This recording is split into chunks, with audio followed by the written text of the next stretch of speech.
Maraming mga motorista yung mga hindi alam pa yung kanilang ginagawa pagdating sa ligtas na pagmamaneho. Yun ang nagpapahamak sa kanila. So ito mga ka-take care, kung mapapansin nyo, nasa Pugaro na tayo, medyo crowded na yung mga sasakyan. So kailangan dito naka-slow down ka na, hindi ka na pwedeng bumakbak. At dahil nga pinag-uusapan natin kung ilan dapat ang speed limit dito sa town proper, dito pa lang nag-slow down ka na.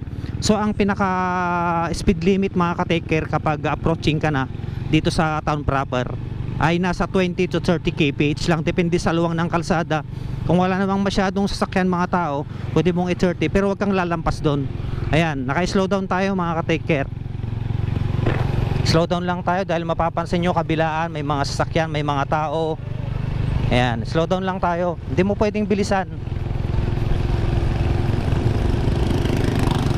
Tapos kapag nakakita ka ng pedestrian lane, mag-slow down ka. Or kapag may tao sa kabila, kailangan mong huminto ka agad para paraanin yung mga pedestrian. So ito, kagaya nandito na tayo sa town proper, kailangan slow down ka pa rin. Kailangan mo munang lampasan yung crowded area bago mo bilisan. So nandito na tayo sa medyo maluwang, pwede mo nang dagdagan. Pero gaya nga ng sabi ko, yung mga kanto-kanto, kailangan naka-slow down ka, mag-i-slow down ka.